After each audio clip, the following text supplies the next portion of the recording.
So, if you guys have any question related to last class, you may ask. Otherwise, I'm going to start.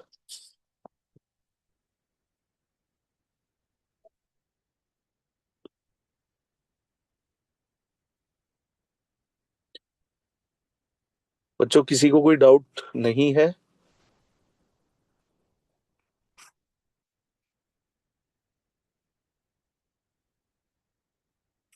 Note तो नहीं है।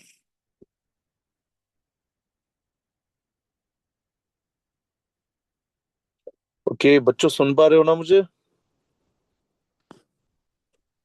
Yes, sir. Okay okay so last class में we did DPSP, directive principles of state policy, and I guess हम लोगों ने fundamental rights भी, duties भी किया था, नॉट राइट्स। एंड ये रहा, फंडामेंटल ड्यूटीज हमने किया ही था। There is this Verma committee on fundamental duties. तो इन्होंने कुछ लीगल प्रोविजन बोले, जैसा मैंने आपको बोला था कि फंडामेंटल ड्यूटीज हमने इंक्लूड की थी, ऐड की थी ना constitution by 42nd constitution amendment act 1976। उस समय even in constitution they are not legally binding, legally binding नहीं थी। मतलब कोई भी सिटीजन है दैट, उसको आप फोर्स नहीं कर सकते टू फॉलो दैट ड्यूटी। तो उसी को लेके बनी थी कि ठीक है, आप लीगल प्रोविजन बनाइए to enforce certain fundamental duties. तो कुछ सरकार ने किया है। There are certain laws which like direct you to do something like national, ये जो सिंबल्स हैं इनकी रिस्पेक्ट कीजिए, एक लॉ ऐसा बोलता है। और ये करना आपके फंडामेंटल ड्यूटीज का पार्ट है। ठीक है। एक बार ये देख लेना, कभी कभी कोई एमसीक्यू इन पे भी आ जाता है कि there are certain schedules of constitution और वो किस सब्जेक्ट मैटर से डील करता है। For example, first schedule deals with की इसमें नेम्स ऑफ स्टेट है, टेरिटोरी कितनी है उसके बारे में है। सेकंड बात करता है allowances and privileges of constitutional post, president के बारे में बात करेगा, governor, speaker, deputy speaker, chairman, deputy chairman, इनके बारे में बात करता है, जजेस, कैग। ठीक है। थर्ड बात करता है ओथ। अगर आप देखेंगे, प्रेसिडेंट की oath is different from the oath of CM.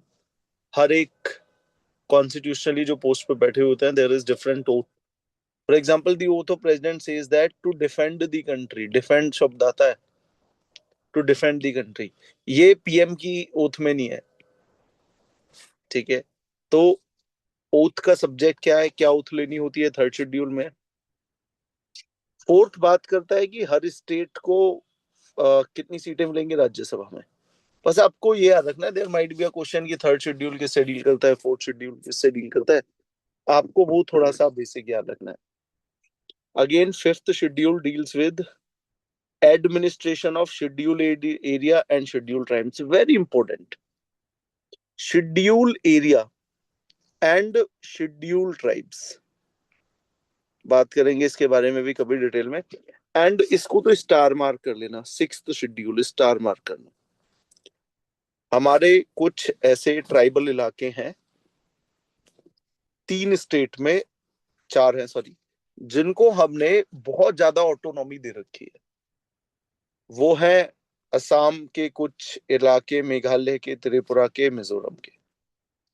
तो यहाँ के जो ट्राइबल एरिया है, इनका एडमिनिस्ट्रेशन कैसे होगा, उससे शेड्यूल 6 डील करता है।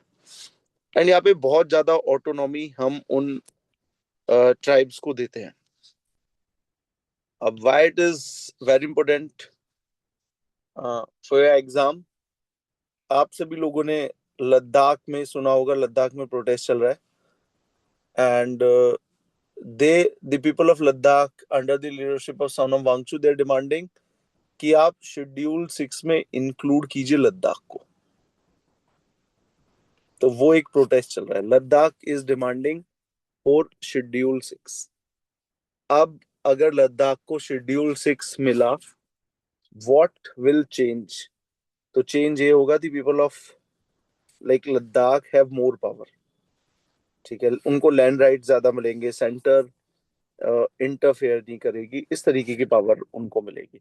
बस आपको ये याद रखना है, दो फैक्ट याद रखने हैं। The people of Ladakh demanding schedule 6, और शेड्यूल 6 सिर्फ 4 राज्यों के ट्राइबल इलाके में मिला हुआ है। असम, मेघालय, त्रिपुरा, मिजोरम, बस, और कहीं पे नहीं है। शेड्यूल 7, हम सब इसके बारे में बात कर चुके हैं कि कुछ काम हमारे देश में सेंट्रल गवर्नमेंट करती है, कुछ काम स्टेट गवर्नमेंट करती है। क्या कभी दोनों में क्लैश है कि ये पावर किसके पास में है? तो क्लैशेस नहीं होते हैं, क्योंकि हमारे देश का कॉन्स्टिट्यूशन क्लियरली डिफाइन करता है यू सेंटर का क्या काम है, स्टेट का क्या काम है। तो वो सारा डिवीजन ऑफ पावर है शेड्यूल 7 में। अच्छा, 8 बात करता है कि ये 22 लैंग्वेज को रिकॉग्नाइज करता है। These are 22 languages which are recognised by constitution. Okay, अब होगा क्या? अगर कोई भी स्टेट गवर्नमेंट है, कोई भी राज्य सरकार है, अगर आप देखेंगे हमारे देश में what is the official language of, अच्छा कैन यू टेल मी, हमारे देश की कोई नेशनल लैंग्वेज है? No, sir, we don't have national language. We have yes, official language. Yes, official. Official का मतलब जो सेंट्रल गवर्नमेंट का कम्युनिकेशन होता है। सो हमारी ऑफिशियल लैंग्वेज क्या है? English and Hindi, sir. बिल्कुल ठीक है, English and Hindi. Now question ये उठता है, ये तो हो गई सेंटर की। What about we have 28 state. 28 states के पास क्या ऑप्शन है कि उनकी स्टेट की ऑफिशियल लैंग्वेज क्या हो? क्या उनके पास like they can select any language as their official language? No. हर एक स्टेट को इन्हीं में से, ये जितनी भी लैंग्वेज है इन्हीं में से किसी एक को अपनी ऑफिशियल लैंग्वेज बनाना होगा। तो शेड्यूल 1 में 22 लैंग्वेजेस हैं, जिसमें असमीज है, बंगाली है, बोडो है, डोगरी है, गुजराती, हिंदी, कन्नड़ा, कश्मीरी, ये सारी लैंग्वेज, इन्हीं में से आप किसी को एक ऑफिशियल लैंग्वेज बना सकते हो अपनी स्टेट की। इनके अलावा you do not have any right. तो अगर कुछ स्टेट के लोग चाहते हैं कि हमारे राज्य की ये और ऑफिशियल लैंग्वेज बने, तो पहले आपको उसको ऐड कराना होगा शेड्यूल 8 में। शेड्यूल 8 में जैसे आपने देखा भी होगा, ओरिजिनली इन अवर ओरिजिनल कॉन्स्टिट्यूशन सिर्फ 14 भाषाएं थी, और अब ये बढ़ के 22 हो गया है। तो बाकी बहुत सारी लैंग्वेजेस को हमने ऐड किया है, कुछ को 1967 में ऐड किया, कुछ को 1992 में, कुछ को 2003 में। तो बहुत सारी भाषाओं को हमने ऐड किया है। तो आपको बात समझ में आई शेड्यूल 8 किस बारे में बात करता है?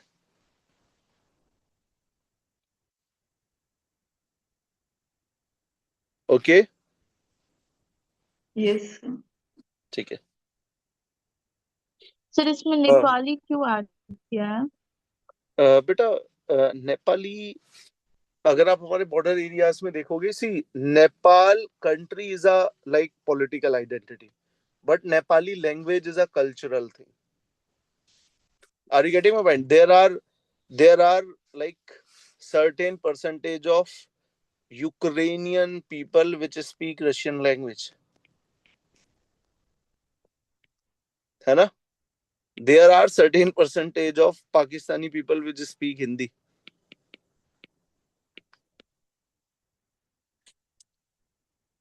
तो ऐसे ही है, हमारे भी देश के इंडियन नेशनल्स शायद नेपाली भाषा बोलते हो, तो उनको इंक्लूड करने के लिए वी हैव ये प्रोविजन हमने रखा हो। ठीक है। ठीक है सर। इसी तरीके से यहाँ पे किसकी बात करी हमने? 8 शेड्यूल हो गया। फिर आता है 9th शेड्यूल ना। अच्छा, ये याद रखिएगा, 8 शेड्यूल तक तो ओरिजिनल कॉन्स्टिट्यूशन में थे। मतलब जब 26 जनवरी 1990 को हमने कॉन्स्टिट्यूशन एडॉप्ट किया, उस समय यहाँ तक ही शेड्यूल थे, 8 ही शेड्यूल थे। बाद में हमने शेड्यूल भी ऐड किए, 9th schedule. 9th schedule is very interesting. कैसे मैं आपको बताऊं? चलो 9th शेड्यूल को समझाता हूँ। इसमें मेंशन नहीं है। अदरवाइज फिर इसके बाद आता है 10th शेड्यूल, फिर आता है 11th, फिर 12th, तो 12 शेड्यूल है। हम्म। सुनिएगा, आप सभी लोगों ने एक सुप्रीम कोर्ट की जजमेंट सुनी होगी। अच्छा, आप अजब सारे लोग, क्या बच्चे कम है? वैसे तो बहुत ज्यादा बच्चे नहीं है। थोड़ा इंटरेक्ट करो, क्वेश्चंस पूछो, सो दैट मुझे लगे कि मैं, कई बार जब आप ऑनलाइन पढ़ाते हो स्पेशली, तो some time it feels like कि मैं अपने आप को ही पढ़ा रहा हूँ, क्योंकि बच्चे इंटरेक्शन बड़ा कम करते हैं। सो क्वेश्चंस पूछिए। आ, स- आइए इस पे मैं आता हूँ। तो शेड्यूल 9 क्या है? कैन यू टेल मी कि हम अपने कॉन्स्टिट्यूशन को चेंज कर सकते हैं या नहीं? ये ऑल दो हमने डिस्कशन किया हुआ है। सर कर सकते हैं, मतलब yes, constitution amendment we act can say. But sir change our basic constitution, structure but को नहीं कर सकते। बट क्या चीज नहीं कर सकते? जो सर बेसिक स्ट्रक्चर है। बेसिक स्ट्रक्चर, बिल्कुल ठीक। ये डीपीएसपी वाला होगा। वेट, ओके, सो ठीक है। एक यहाँ पे एक और बात थी। कई बार क्या हो रहा है, हमने आप लोगों को फंडामेंटल राइट्स दिए, ठीक है, दूसरी तरफ डीपीएसपी भी है। तो कई बार ऐसा होता था, जब आप किसी डीपीएसपी को फॉलो कर रहे हो, उस डीपीएसपी को फॉलो करने के चक्कर में कोई फंडामेंटल राइट वायलेट हो रहा है, और सुप्रीम कोर्ट क्या कर रहा है, उस लॉ का जुडिशियल रिव्यू कर रहा है और उसको वॉइड डिक्लेयर कर रहा है।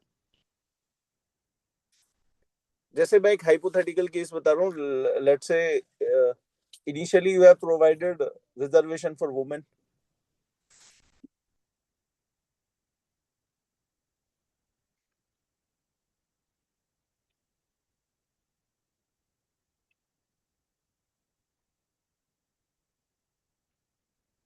मेरी वॉइस क्लियर है? सुन पा रहे हो मुझे? हेलो?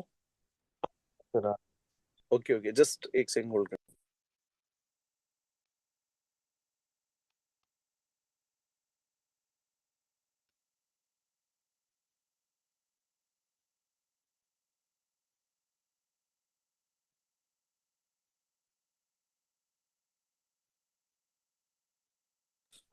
सो जैसे हाइपोथेटिकल केस बता रहा हूँ, ये वाला केस इसमें नहीं लगा होगा, कोई एग्जैक्ट एग्जांपल भी दूंगा, अभी समझिए। लेट्स से आपने वुमेन को कोई रिजर्वेशन दे दिया,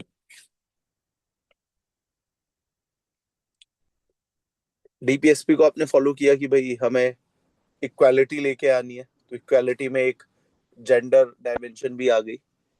अब आप बोलोगे कि भैया फंडामेंटल राइट्स तो बोलता है you will not discriminate on the basis of gender, ये वायलेट हो गया ना फंडामेंटल राइट्स।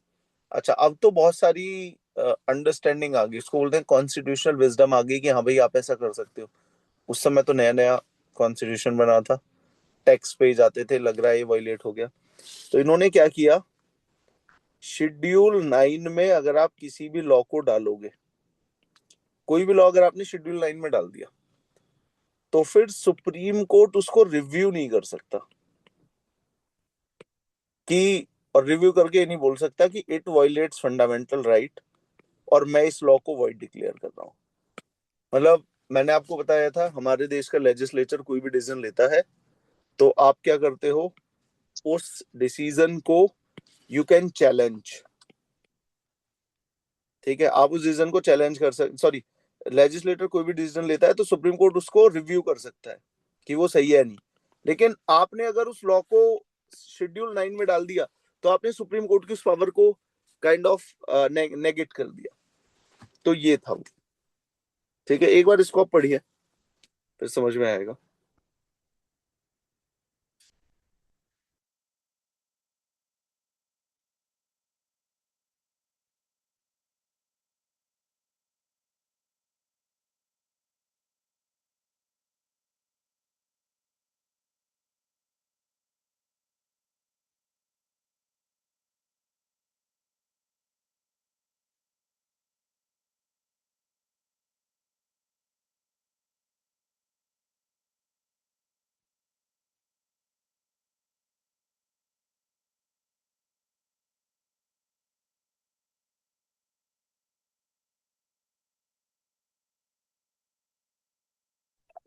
ठीक है, समझ में आया?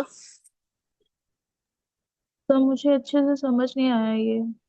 सर इसमें जो सर लास्ट इसमें सेंटेंस। तो हाँ सेम सर, लास्ट सेंटेंस तो लिखा है कि it is open for review now. See एक एक बहुत सिंपल सी बात समझो, इसको है ना थोड़ा मतलब विजुलाइज करो कि हुआ क्या है। एक प्रोविजन होता है जुडिशियल रिव्यू, ठीक है। Now what do you understand by judicial review? अगर supreme court, Sir, is this a IR Coelho case? See case कई सारे थे यार, अभी जस्ट रिकॉल नहीं कर पा रहा हूँ।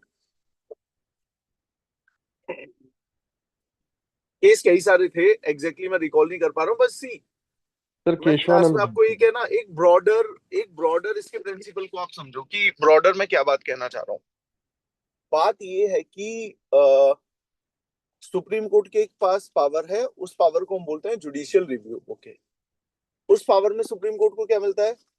सुप्रीम कोर्ट सरकार के किसी लॉ को या किसी एग्जीक्यूटिव डिसीजन को चैलेंज कर सकती है, चेक कर सकती है कि ये कॉन्स्टिट्यूशन को वायलेट तो नहीं कर रहा, और सरकार का ये डिसीजन किसी फंडामेंटल राइट को वायलेट तो नहीं कर रहा। ओके, ये पावर सुप्रीम कोर्ट को मिली हुई है। जैसे चलो एक मुझे केस याद आ गया, अगर आप या केस में समझाऊं और डिटेल में हो जाएगा, अभी अभी इसको समझो नैरोली। तो इन्होंने क्या काम किया, सरकार को लगा कि मुझे लॉ पास करना है। अब अगर मैं इस लॉ को पास करूंगा तो जुडिशरी इसको वॉइड डिक्लेयर ना कर दे। क्यों डिक्लेयर करेगी? क्योंकि ये लॉ माइट भी किसी फंडामेंटल राइट को रिस्ट्रिक्ट कर रहा है। ओके, तो फिर इसका सॉल्यूशन क्या है? तो उन्होंने कॉन्स्टिट्यूशन को चेंज करके एक उसमें ऐसा प्रोविजन ऐड कर दिया, अगर आपने उस शेड्यूल में वो लॉ डाल दिया तो आपने सुप्रीम कोर्ट के हाथ बांध दिए, अब सुप्रीम कोर्ट उसमें कुछ नहीं कर पाएगा। Are you getting my point? चलो हाँ, चलो याद आ गया, एक बड़ा अच्छा केस याद आ गया। आप सभी लोगों ने सुना है हमारे देश में कितना रिजर्वेशन दे सकते हैं? Maximum permissible limit of reservation.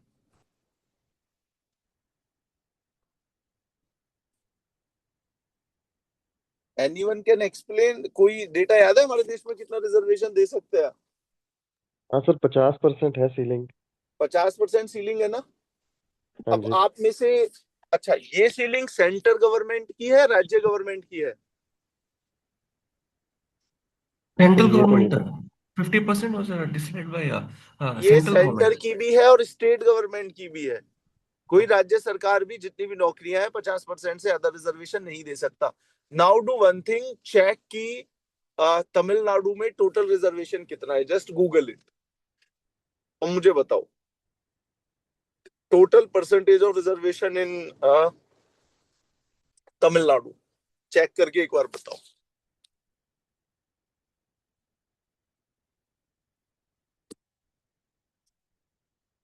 69%. हाँ हाँ हाँ, 69%। सो कोई एक्सप्लेन करेगा ऐसा क्यों हो रहा है?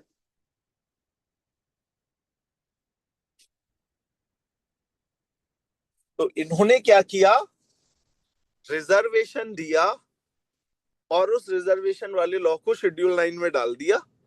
अब सुप्रीम कोर्ट इसको चैलेंज नहीं कर सकता। समझ में आया?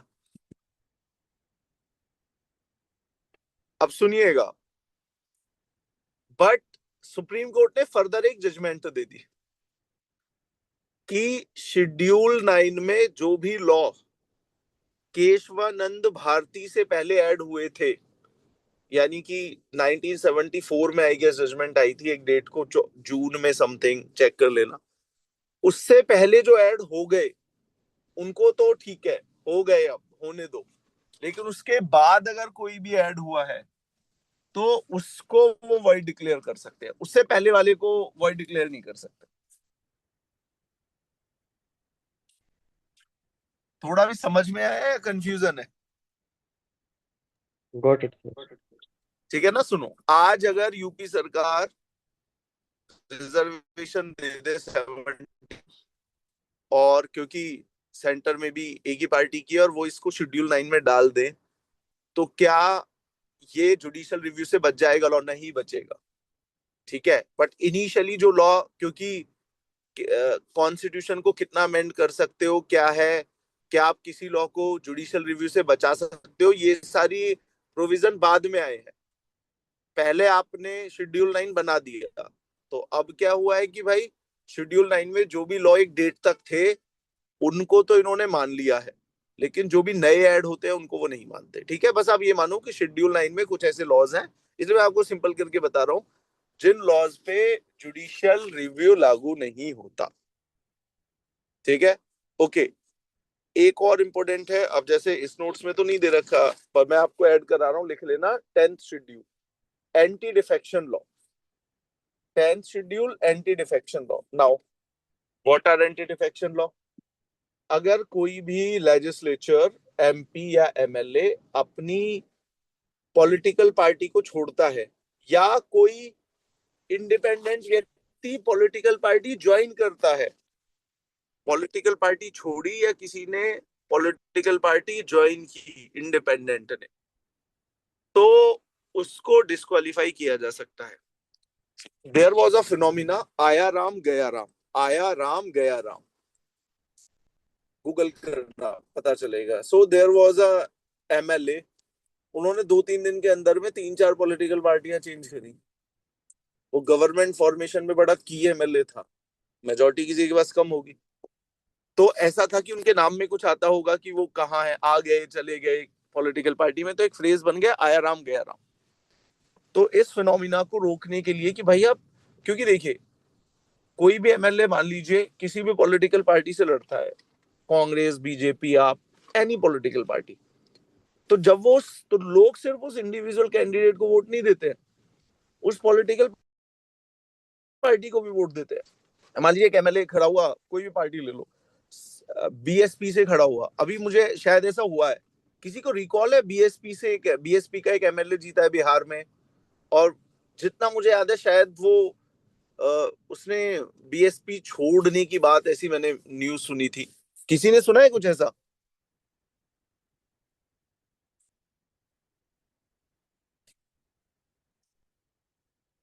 किसी ने सुनी है वो news? Hello? No, sir, no idea. Okay okay okay, so चलो कुछ भी हो, तो suppose there was a MLA और जो समाजवादी पार्टी से लड़ा है और उसको वोट मिली है, तो कुछ लोगों ने उसको इंडिविजुअल दी होंगी, लेकिन कुछ लोगों ने इसलिए भी दी कि that man belongs to Samajwadi party, कुछ लोगों को वोट समाजवादी पार्टी को देनी थी। अब अगर उसने पॉलिटिकल पार्टी, वो समाजवादी पार्टी छोड़ दी, कोई और ज्वाइन कर ली, तो क्या वो लोगों का ट्रू रिप्रेजेंटेटिव है? नहीं, क्योंकि लोगों ने इंडिविजुअल प्लस एक पॉलिटिकल पार्टी को वोट दी थी। तो एंटी डिफेक्शन लॉ बोलता है इसको डिस्क्वालीफाई कर देना है। तो schedule 10 deals with anti defection law. Okay, schedule 11 deal करता है पंचायती राज इंस्टीट्यूशन से, और शेड्यूल 12 डील करता है म्युनिसिपल कॉरपोरेशन से। तो हमने आर्टिकल 40 बोलता है हमारे देश में हर राज्य में पंचायती राज इंस्टीट्यूशन लागू होना चाहिए, और शेड्यूल 12 बोलता है म्युनिसिपल कॉरपोरेशन वाला। इतना याद रखोगे चलेगा, पंचायती राज इंस्टीट्यूशन को हम डिटेल में बात करेंगे। आप सभी लोगों ने हमारे देश में 3rd टियर सुना होगा, जहाँ पे ब्लॉक प्रमुख, ग्राम प्रधान, कुछ ऐसी कॉन्स्टिट्यूशनल पोस्ट की बात आती। तो बस ये शेड्यूल याद रखना, कौन किस से डील करता है। कोई प्रीलिम्स में क्वेश्चन आए तो आप उसको अच्छे से आंसर कर सकते हो। ठीक है,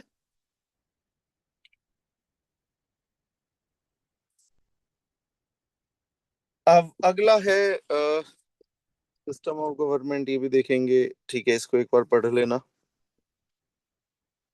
हाँ, फीचर ऑफ इंडियन कॉन्स्टिट्यूशन। चलो, इससे रिलेटेड किसी को कोई डाउट है, किसी को पूछना है कुछ अभी तक?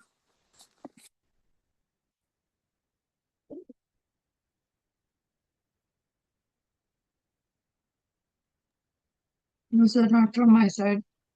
ओके ओके, ठीक है। सो फेडरल फीचर, ये वाला फेडरल वाला, अभी चलो मैं आपको बताऊंगा ये फेडरल वाला क्या है पॉइंट।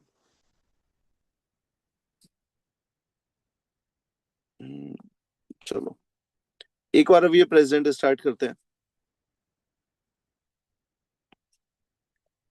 प्रेसिडेंट, सबसे पहले president is the head of the state. हमारे देश का अगर कोई कानूनी मुखिया है तो that is president. President is the head of the state. ये दो टर्म होते हैं, एक होता है head of the state,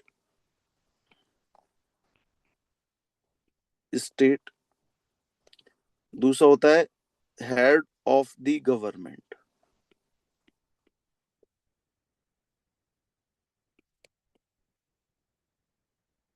head of the state और हेड ऑफ द गवर्नमेंट में एक डिफरेंस होता है। जो देश का आप मान के चलिए on paper, on on paper देश का मुखिया है, वो हेड ऑफ द स्टेट है, और जिसके हाथ में पावर है वो हेड ऑफ द गवर्नमेंट है। तो होता क्या है, अगर आप पार्लियामेंटेरियन फॉर्म में देखोगे, जिन देशों में पार्लियामेंट होता है उन देशों में पावर तो होती है पीएम के हाथ में, लेकिन पीएम के ऊपर नाम के लिए हमेशा कोई ना कोई एक पोस्ट होगी। जैसे जिस देश से हमने सिस्टम लिया ब्रिटेन, वहां पे है क्राउन, ठीक है।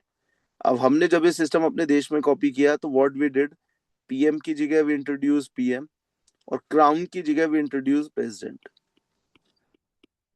तो अगर आप देखेंगे ब्रिटेन की तरह हमारे देश में भी रियल पावर पीएम के हाथों में है, लेकिन हमारा देश का जो नाम के लिए हेड है, जिसके नाम पे हमारा देश चलता है, ब्रिटेन में क्राउन के नाम पे चलता है, इंडिया में प्रेसिडेंट के नाम पे चलता है। तो आप देखेंगे पार्लियामेंटेरियन फॉर्म ऑफ गवर्नमेंट में एक तो होता है हेड ऑफ द स्टेट, एक होता है head of the government. India में head of the government is PM, head of the state is president. अगर आप यूएस में देखें तो यूएस में क्या होता है, उस देश का ऑन पेपर मुखिया भी प्रेसिडेंट होता है और पावर भी उसी के हाथों में होती है। तो अगर आप यूएस प्रेसिडेंट के बारे में देखेंगे, वो हेड ऑफ द स्टेट भी है और वो हेड ऑफ द गवर्नमेंट भी है। क्या ये बात आपको समझ में आई, हेड ऑफ द स्टेट और हेड ऑफ द गवर्नमेंट वाली? हेड ऑफ द स्टेट और हेड ऑफ द गवर्नमेंट वाला कंफ्यूजन क्लियर हुआ बच्चों?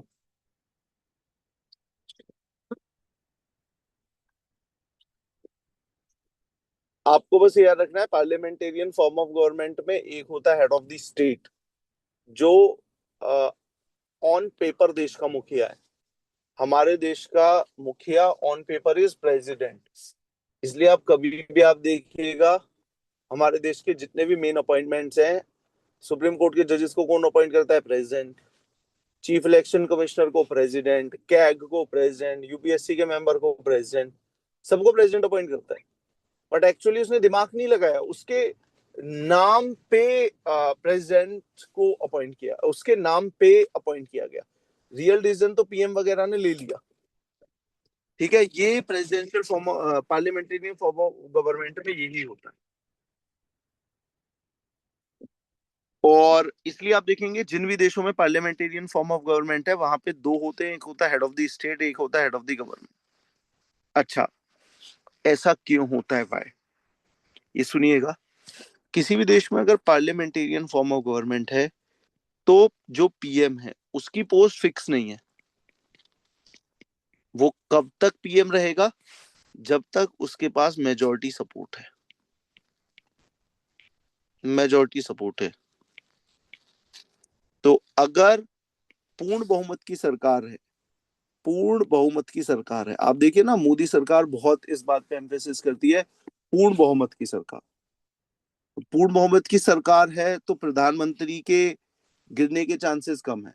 लेकिन अगर बहुत सारी पॉलिटिकल पार्टी एक अलायंस मिलके सरकार बना रहे हैं तो बहुत गिरने के चांसेस हैं। अटल बिहारी वाजपेयी एक बार 13 दिन के लिए प्रधानमंत्री बने थे, इमेजिन करो। एक व्यक्ति प्रधानमंत्री बना 13 दिन के बाद, वो उसके बाद कोई नया प्रधानमंत्री बना, 1-2 साल चला। अगर आप हमारे देश में आफ्टर राजीव गांधी के बाद आप देखेंगे, आई गेस 1989 के बाद में और लास्ट तक, तो बहुत छोटी छोटी फ्रीक्वेंसी पे प्रधानमंत्री चेंज होते रहे। यानी कि पार्लियामेंटेरियन फॉर्म ऑफ गवर्नमेंट में जहां मेजोरिटी से सरकार बनती है वहां पे पीएम की पोस्ट फिक्स नहीं है और अनस्टेबिलिटी आ सकती है। तो उस अनस्टेबिलिटी को रोकने के लिए व्हाट वी डिड, हमने एक प्रोविजन लेके आए, पीएम के ऊपर एक परमानेंट पोस्ट लेके आए। इंडिया में उसको बोलते हैं प्रेसिडेंट। जिसकी पोस्ट फिक्स है, सो दैट अभी अगर कभी प्रधानमंत्री हट जाए तो देश में कोई एक पॉलिटिकल केओस ना हो, सबको पता हो कि अब पावर किसके हाथ में and who is the representative. थोड़ा समझ में आया?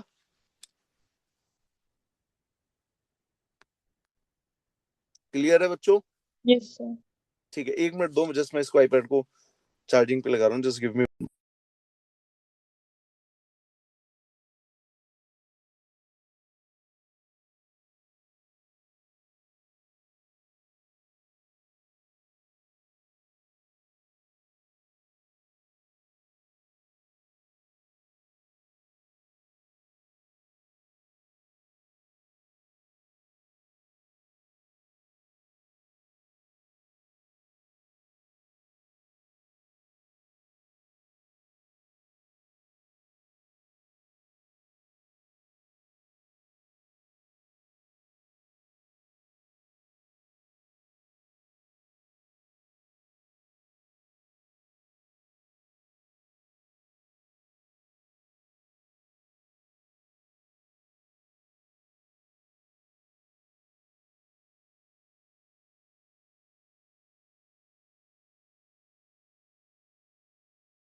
सो ये एक डिफरेंस होता है presidential and parliamentarian form of government. Okay, so article 52 बोलता है हमारे देश में प्रेसिडेंट होना चाहिए जो हेड ऑफ द स्टेट है। ठीक है, ये टर्म आपको याद रखना है। इसके बाद देखिएगा, ये कॉन्स्टिट्यूशन ही बोल रहा है executive powers of union shall be vested in the president. ठीक है, यानी कि एग्जीक्यूटिव पावर ऑफ यूनियन जो एडमिनिस्ट्रेटिव और एग्जीक्यूटिव पावर है, these are vested in president, राष्ट्रपति लेगा। अच्छा, वो उनको एक्सरसाइज कैसे करेगा? अनम्यूट मैंने कर दिया था क्या? बच्चों सुन रहे हो ना? वो एक्सरसाइज कैसे करेगा? एक्सरसाइज बाय डायरेक्ट, मतलब हिमसेल्फ ईदर डायरेक्टली और थ्रू ऑफिसर। ठीक है, जाने दो। ओके, सो इलेक्शन कैसे होता है?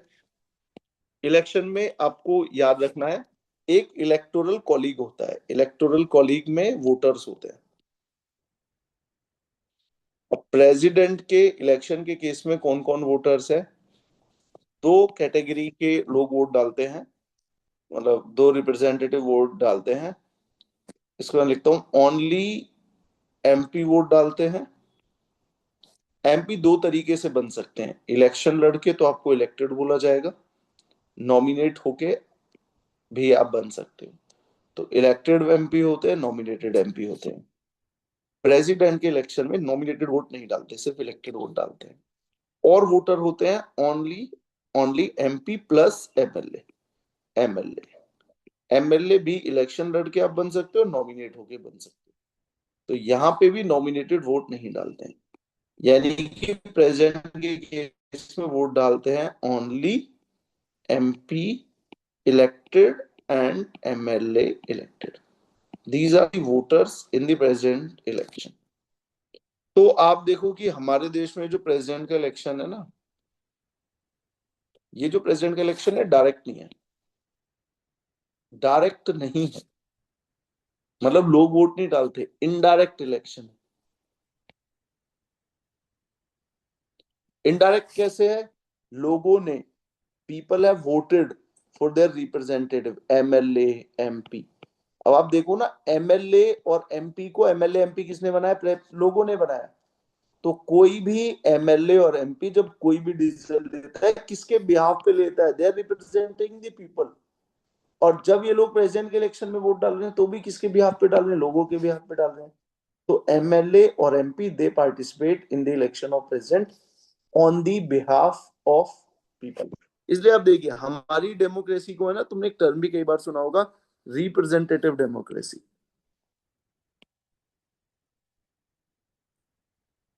रिप्रेजेंटेटिव डेमोक्रेसी भी बोलते हैं, ठीक है, ये बोलता है। और नॉमिनेट मेंबर्स वोट नहीं डालते हैं, ये बात बोल रहा है। प्रोपोर्शनेट रिप्रेजेंटेशन होती है, जैसे मैंने आपको बताया भाई, प्रोपोर्शनेट रिप्रेजेंटेशन ही तो है।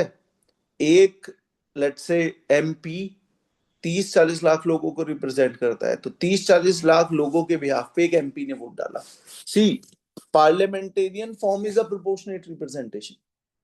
543 एमपीज, अब जब विंटर सेशन स्टार्ट हो गया, जब ये डेली डिबेट कर रहे हैं, तो 543 MPs, they are representing the people of this country. This is also known as, this is known as proportionate representation, ठीक है। और ट्रांसफरेबल वोट होता है, जैसे मैंने आपको बताया प्रेसिडेंट के इलेक्शन में वोटिंग कैसे होती है। वोटिंग ऐसे होती है, लेट्स से, बेटा सुन पा रहे हो? हाँ या ना, थोड़ा बोलते रहा करो।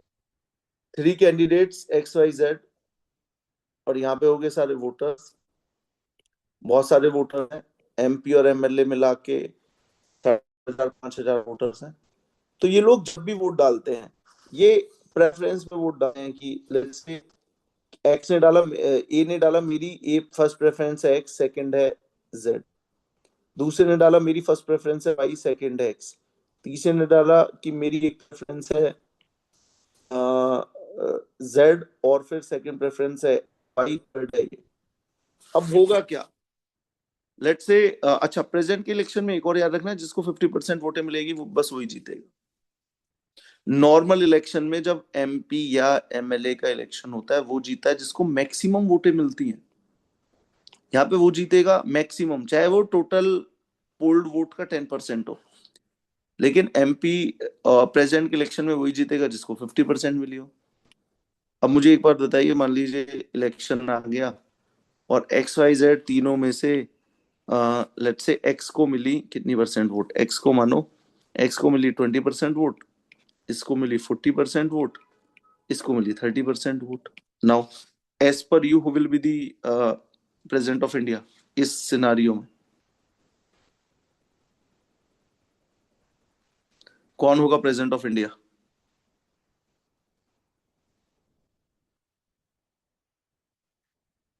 एनीवन? कोई आंसर देगा इसका? Sir, could you repeat your questions? मैंने बोला है, देयर इज अ, यहाँ पे भी कहीं पे मेंशन होगा, देख लेना। There is a condition in election of president, वो ही जीतता है जिसको 50% वोट मिली हो, 50% प्लस वोट मिली हो। नॉर्मल इलेक्शन में ऐसा नहीं होता है। नॉर्मल इलेक्शन में एमपी और एमएलए वो बनता है जिसको मैक्सिमम वोट मिली हो, मैक्सिमम। अब आप मानिए किसी पोलिंग स्टेशन पे 5 लाख वोटें डली हैं, 5 लाख वोटें डली हैं, 5 लाख में से मिस्टर ए को 60,000 वोटें मिली हैं, लेकिन वो मैक्सिमम है। इसके बाद दूसरे वाले को 55,000 मिली, किसी को 50 मिली, ऐसे करते करते टोटल पोल्ड वोट हुई 5 लाख। अब यहाँ पे मिस्टर ए हमारा एमएलए बन गया, लेकिन इसको वोट अगर आप देखेंगे तो बस 12% मिली है, लेकिन ये एमएलए बन गया, क्योंकि नॉर्मल इलेक्शन में वो जीतता है जिसको मैक्सिमम वोट मिलती है, लेकिन प्रेसिडेंट के इलेक्शन में वो जीतेगा जिसको 50% वोटें मिली हो। अब मैंने एक सिनेरियो बताया कि 3 कैंडिडेट हैं XYZ, एक को मिली है 20% वोट, एक को 40%, एक को 30%। Now my question is this, who will be the president of India?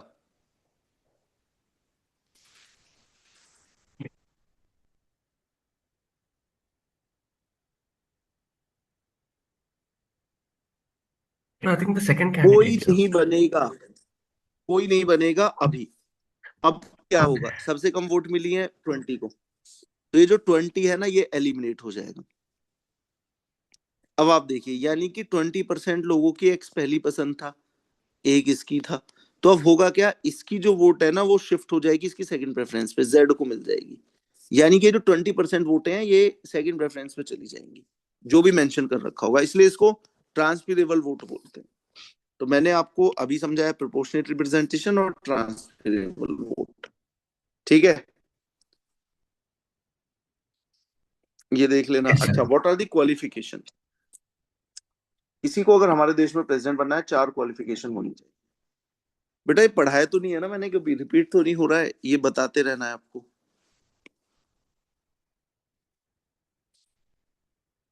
पहली है सिटीजन ऑफ इंडिया,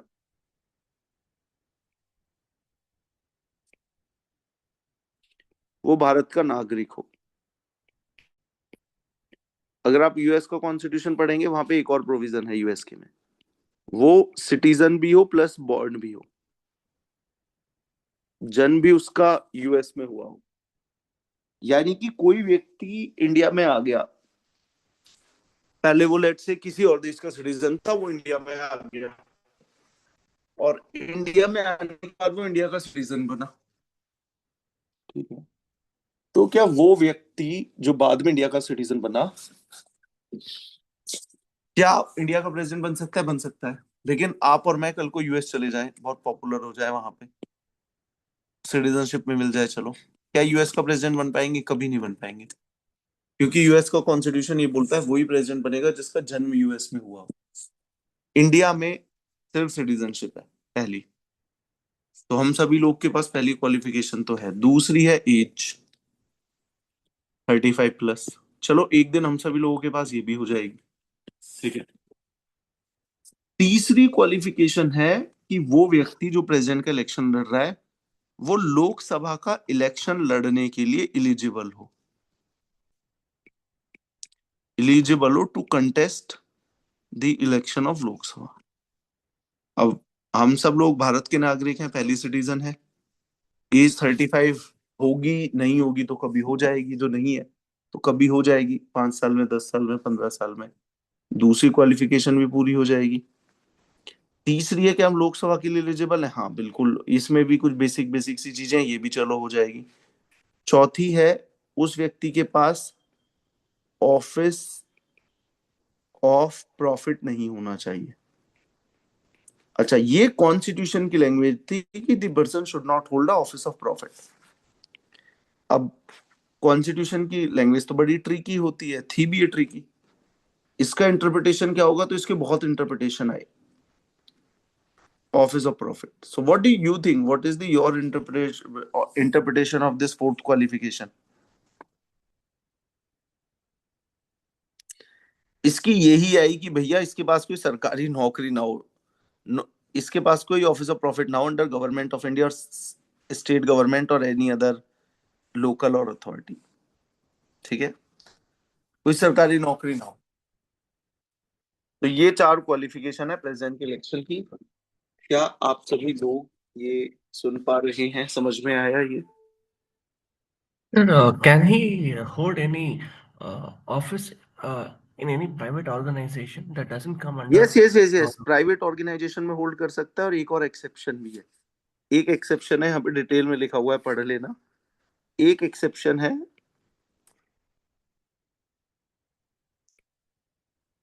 वो मिनिस्टर ना हो, मतलब मिनिस्टर अपने आप में एक एक्सेप्शन है। वो सेंट्रल गवर्नमेंट में मिनिस्टर है, स्टेट गवर्नमेंट में मिनिस्टर है, मिनिस्टर होते हुए वो इलेक्शन लड़ सकता है। But if you are IAS IPS, तो आईएएस और आईपीएस होते हुए आप प्रेसिडेंट का इलेक्शन नहीं लड़ सकते। आपको पहले क्या करना पड़ेगा, आपको रेजिग्नेशन देना पड़ेगा। एक और इसमें इंपॉर्टेंट चीज है। अच्छा एक बात बताइए, एक तो ये हो गया मिनिस्टर, दूसरा है प्रेसिडेंट। अगर तुम हो और दोबारा प्रेसिडेंट के इलेक्शन लड़ रहे हो तो भी, तो ये प्रेसिडेंट की पोस्ट ऑफिस ऑफ प्रॉफिट में नहीं आएगी। और तीसरा है गवर्नर, एक गवर्नर भी अपनी पोस्ट पे रहते हुए प्रेसिडेंट का इलेक्शन लड़ सकता है। एक्सेप्शन ये है, मंत्री is a exception, minister is a exception, और प्रेसिडेंट की post is exception, governor is exception. इसके अलावा आप किसी भी इलेक्शन, किसी भी पोस्ट पे हो, इलेक्शन, मैं ओथ लेने की बात नहीं कर रहा, इलेक्शन लड़ने के लिए आपको रेजिग्नेशन देना पड़ेगा। क्लियर है?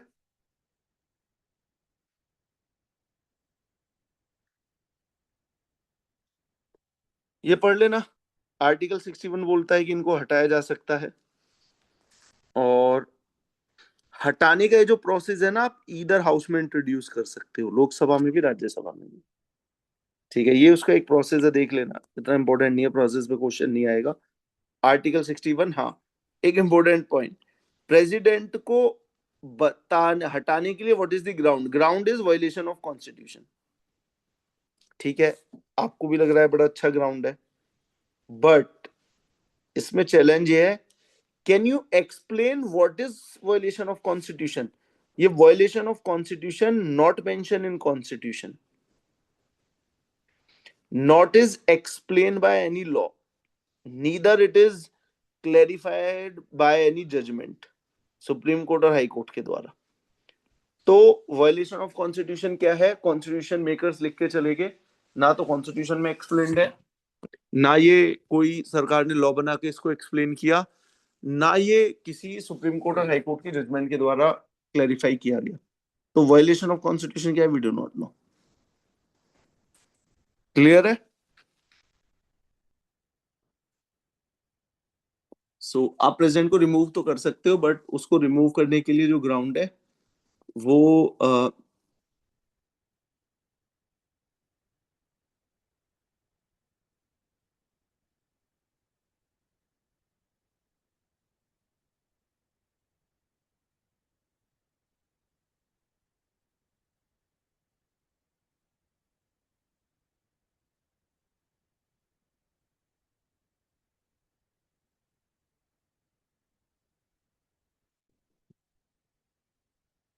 और बताइए, क्लियर है? Sir, violation of the Constitution. What amounts to violation of Constitution is not mentioned anywhere in the Constitution or in any law. So it's a Yes. vague law. So it is left to interpretation by whom, sir? Yes, The court, yes. the court or the parliament? See, even parliament can pass a law, they can explain ki what qualifies to be the violation of constitution, and supreme court also make a judgment, but supreme court will make a judgment when there will be a case. Suppose let's say, but in the history of Indian constitution till now, no, मतलब we have not introduced any impeachment motion against president. तो किसी ground पे अगर parliament introduce करेगा और किसी action को violation of constitution में डालेगा, then supreme court will say कि that action qualifies to be the violation of constitution, तो होगा। अभी तक ऐसा कुछ हुआ नहीं है,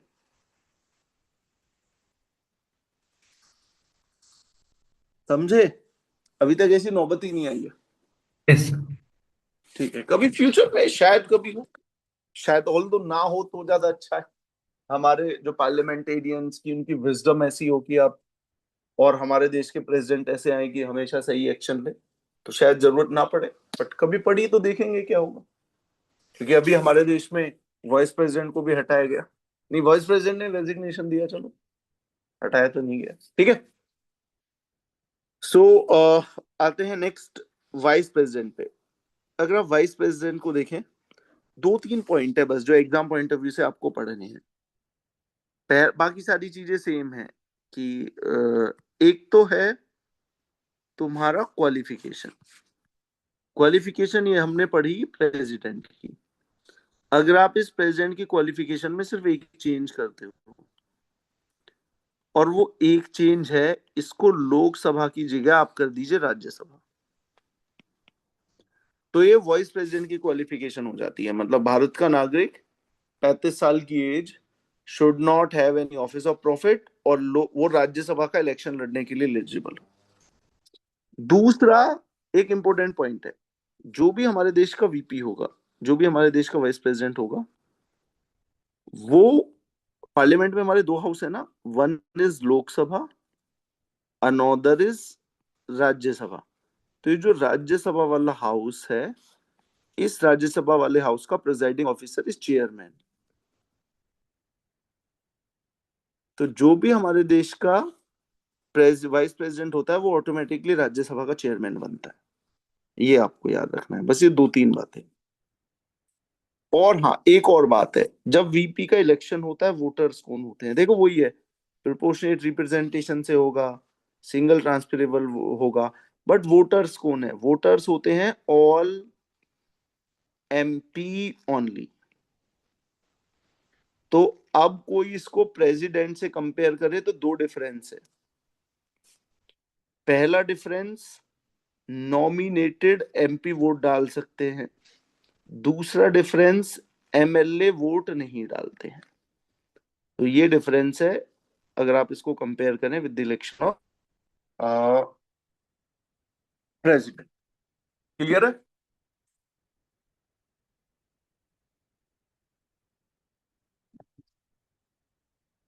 समझ में आया बच्चों? Yes, sir. ठीक है बच्चों, थोड़ा यार इंटरेक्टिव बनाओ, मतलब सच में सच a boring class for me. कोई क्वेश्चन नहीं, कुछ नहीं, यस या नो कुछ नहीं बोलते।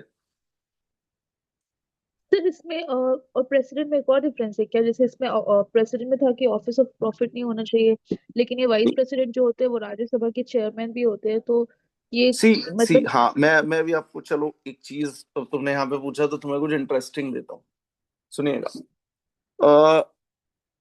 हमारे देश में कॉन्स्टिट्यूशन में प्रोविजन है कि हम सुप्रीम कोर्ट और हाई कोर्ट के जजेस की इंडिपेंडेंस को कैसे मेंटेन करें, है ना? कैसे इंडिपेंडेंस को मेंटेन करें, तो उसके लिए कुछ प्रोविजंस है। प्रोविजंस लाइक, अब सुप्रीम कोर्ट को कौन इन्फ्लुएंस कर सकता है? गवर्नमेंट भी इन्फ्लुएंस कर सकती है अपने फेवर में जजमेंट दिला के। तो हमने एक प्रोविजन डाला कि कोई भी सुप्रीम कोर्ट और हाई कोर्ट का रिटायर्ड जज will not work under government.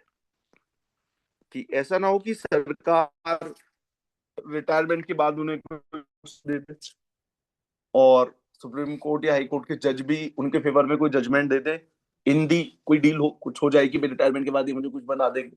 ठीक है, नाउ अब देयर आर इंस्टेंस की जहां पे सुप्रीम कोर्ट के रिटायर्ड जजेस को गवर्नर बनाया गया और राज्यसभा का सांसद बनाया गया।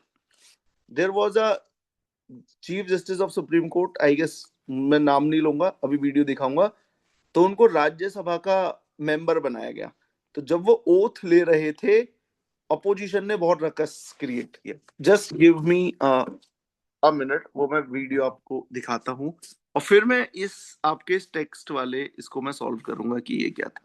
ठीक है, 1 मिनट के लिए जस्ट मैं शेयरिंग स्टॉप कर रहा हूँ इन ऑर्डर टू चेक कि यूट्यूब पे मैंने क्या सर्च कर रखा है। सो फिर वो वीडियो मैं आपको दिखाता हूँ।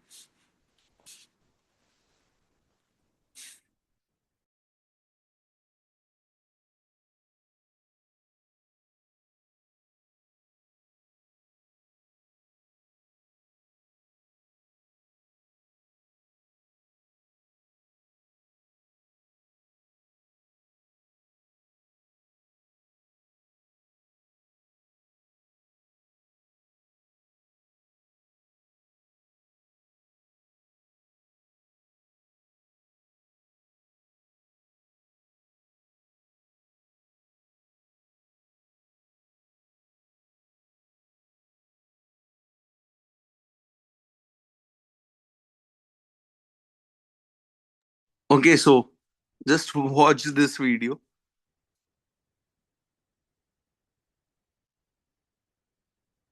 आपको थोड़ा अच्छा लगेगा, समझ में आएगा। सो ये पहले तो देखो टेक्स्ट क्या है।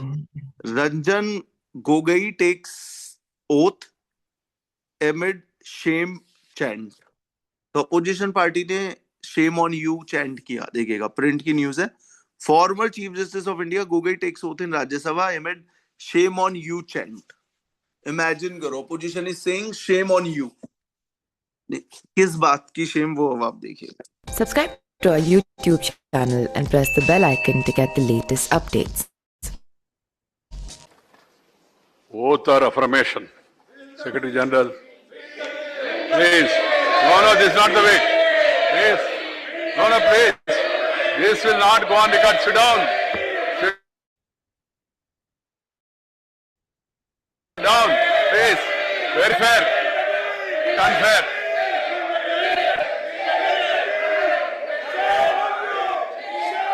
Subscribe to our YouTube channel and press the bell icon to get the latest updates. Oath or affirmation. Secretary General. Please. No, this is not the way. Please. No, please. This will not go on record. Sit down. Sit down. Please. Very unfair. Very unfair.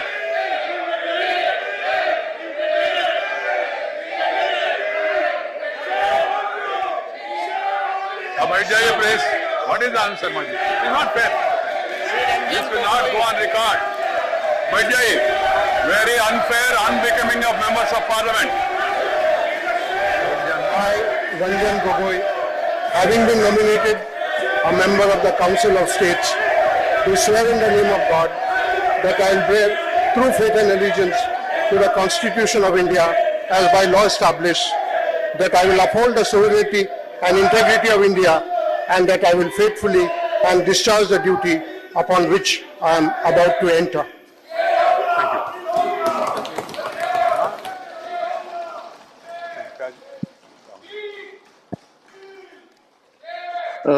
Not कुछ समझ में आया?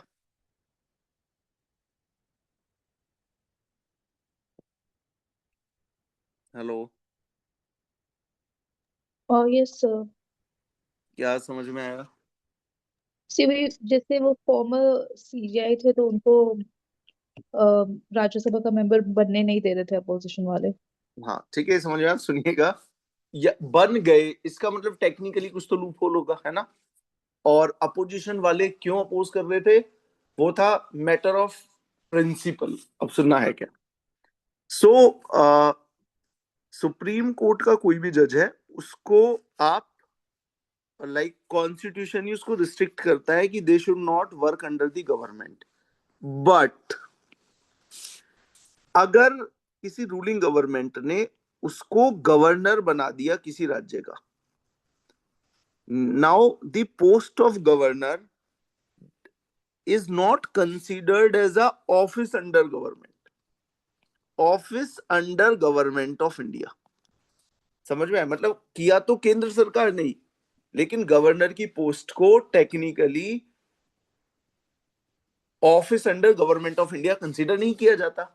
तो आपने उस legal loop hole से बच गए। सेम है अगर आपने उसको राज्यसभा के लिए नॉमिनेट कर दिया, तो ये पॉलिटिकल पार्टी करती है, तो ये भी उसमें कंसीडर नहीं होगा, तो आपने लीगल लूप होल से बच गए। अच्छा, इन प्रिंसिपल वायलेशन क्यों था कि why the like a ruling party sending you to Rajya Sabha, you must have done certain favors, otherwise what is the point of are you getting my point? Yes sir. ठीक है, clear है? बाकी किसी को, किसी और बच्चे को कुछ पूछना हो तो, है ना? क्लियर है ये से? ठीक है, आगे चलते हैं। तो वाइस प्रेसिडेंट के केस में यही, और कुछ नहीं होता, है ना? बाकी इसको पढ़ लेना। ए एक्स ऑफिसो चेयरमैन होता है राज्यसभा का, ठीक है, ओके। अब आते हैं प्राइम मिनिस्टर में के ऊपर। बाकी जो डिटेल है ना, इसको पढ़ लेना। इसमें कुछ भी ऐसा गेम चेंजिंग कोई ऐसी स्टेटमेंट नहीं है जो समझ में ना आए। The real ruler of the nation, prime minister heads council of minister, ठीक है, enjoy majority in the Lok Sabha. बिल्कुल सही बात है। देखो, कोई भी पार्टी या कोई भी अलायंस, चलो मैं तुम्हें बताता हूँ इसका गवर्नमेंट बनने का वो क्या होता है, प्रोसेस क्या होता है। इलेक्शन होगा कोई,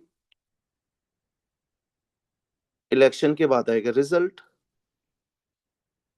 रिजल्ट में 2-3 पॉसिबिलिटी हो सकती है। पहला केस होगा क्लियर मेजॉरिटी का,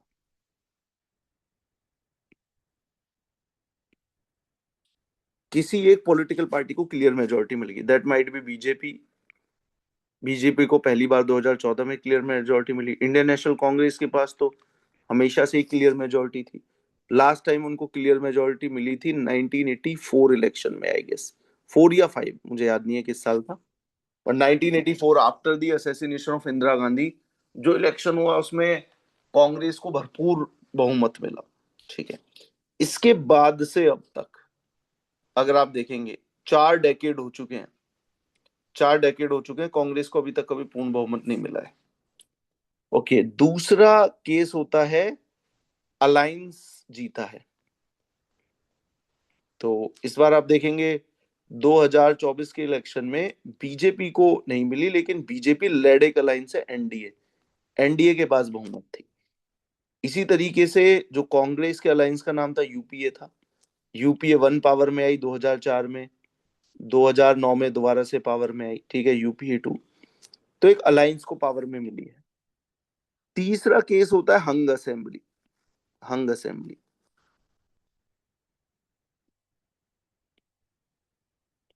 हंग असेंबली में क्या है, ना तो किसी पार्टी को ना किसी अलायंस को क्लियर मेजोरिटी है। कोई तीसरा दल भी आ गया, तीसरा फ्रंट आ गया, कुछ इंडिपेंडेंट जीत गए, तो देयर इज नो क्लियर। जैसे आप मानो 2024 में ऐसा होता, मानिए कि लेट से 200 सीट आ गई एनडीए की, 200 सीट आ गई कांग्रेस की, ठीक है, 100 सीटें आ गई, लेट से 70 सीटें आ गई आम आदमी पार्टी की, जो इन दोनों को क्रिटिसाइज कर रही है। इसके बाद में कितनी सीटें बची, मान लो 80, 83, 4 जो भी बची वो आ गई लेट से जन स्वराज की, प्रशांत किशोर की, हाइपोथेटिकल, वो इन सबको क्रिटिसाइज कर रहे हैं, मैं अलग करूंगा। कोई किसी को सपोर्ट देने के लिए तैयार नहीं है, सब ये बोल रहे हैं नहीं हम ही सरकार बनाएंगे। तो इस केस में सरकार बनती हुई तो नहीं दिख रही है। इसको हम बोलते हैं हंग असेंबली।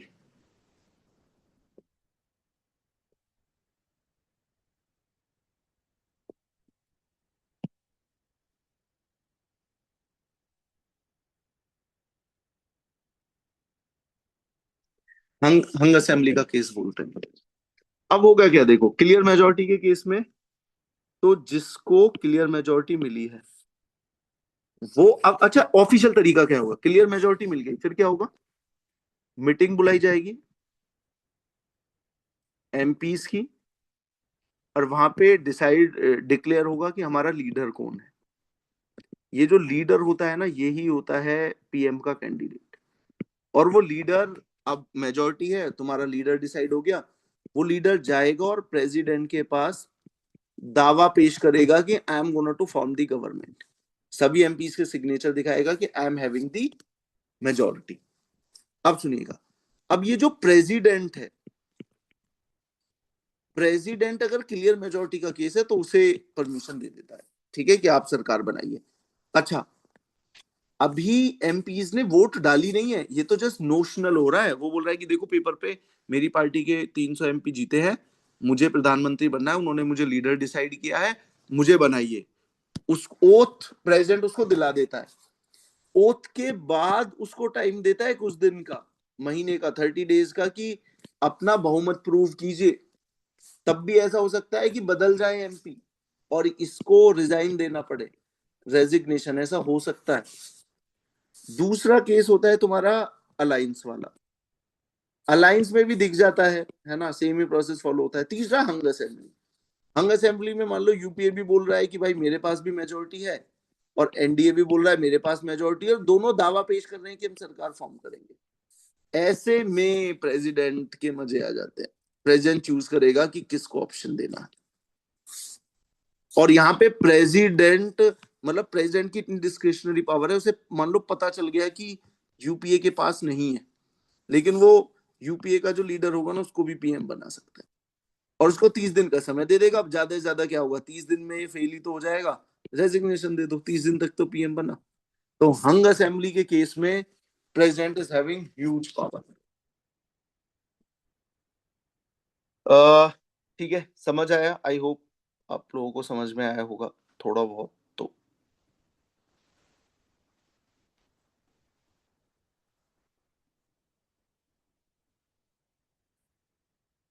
सो नेक्स्ट क्लास के लिए ये है, ये पढ़ के आना थोड़ा सा, ये यूनियन एग्जीक्यूटिव आप लोगों को पढ़ के आना है, जितना मैंने कराया ये वाला। इसमें हम सभी लोगों ने क्या पढ़ा, हम सभी लोगों ने पढ़ा आज इस पर्टिकुलर क्लास में प्रेसिडेंट के बारे में पढ़ा। अब मैंने तो आपको करा दिया है मेन जो भी है, आपको इसका ये इस बुक का टेक्स्ट पढ़ के आना है। वीपी करा दिया, पीएम करा दिया, मिनिस्टर्स में भी यही है, ठीक है। तो इतना आपको पढ़ के आना है, ठीक है। ये होमवर्क है, ये सारा टेक्स्ट पढ़ के आना, आधे घंटे में पढ़ लोगे, इससे ज्यादा नहीं है, क्योंकि जो मैंने आपको बताया है ना मेनली वही है, इससे ज्यादा और इस डॉक्यूमेंट में है भी नहीं, ठीक है। 2-3 मिनट का टाइम है, कुछ पूछना है तो पूछो।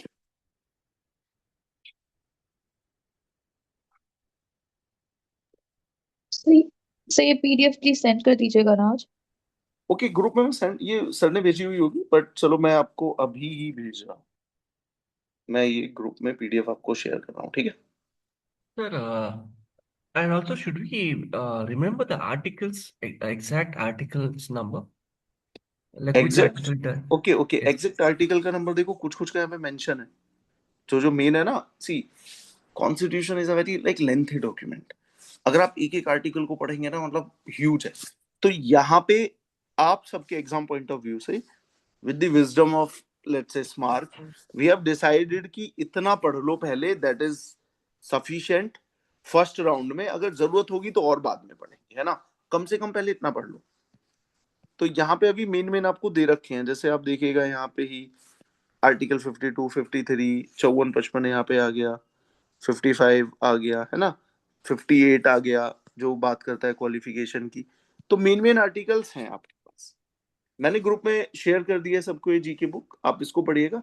बट अगर और ज्यादा जानना चाहते हो तो जस्ट गूगल इट, और अगर ज्यादा पॉलिटी पढ़ने में इंटरेस्टेड हो तो reach out to me, I will send you an number of like PDF और डॉक्यूमेंट, जो तुम मतलब अगर पढ़ना चाहते हो तो that will be more than enough, अगर और आपको पढ़ना है तो। बट पहले try to complete this text जितना यहाँ पे आपको हमने दिया है, ठीक है। देखो ये 300-350 पेज की है, कम से कम फर्स्टली मेक श्योर कि इसमें आपको कोई, ये सारी आपको पीडीएफ आती है, ठीक है। Okay, sir. और कोई भी डाउट आए, मैंने आपको फिर भी बोला हुआ है, अगर जीके में कोई करंट अफेयर्स हो, कुछ भी हो, कंफ्यूजन आता है, you do not have to spend like अपने 2 मिनट भी बर्बाद नहीं करने हैं। कोई भी न्यूज है, just send it to me, I will give you a voice note पे, मैं समझा दूंगा, कैसे भी समझा दूंगा, बट मैं आपको समझा दूंगा, ठीक है। So for current affairs, we should refer which books, sir? Current affairs के भी एक बार मैं चल सर से डिस्कस करके आपको बताता हूँ क्या करना है, ठीक है। Yes, thank you. But you can bank on us, कुछ नहीं करना है sure. आपको, जितना आपको ये दिया गया है इतना भी पढ़ लीजिए तो मोर देन इनफ, ठीक है। Okay, thank you, sir. Okay, night. Bye bye. Thank you sir.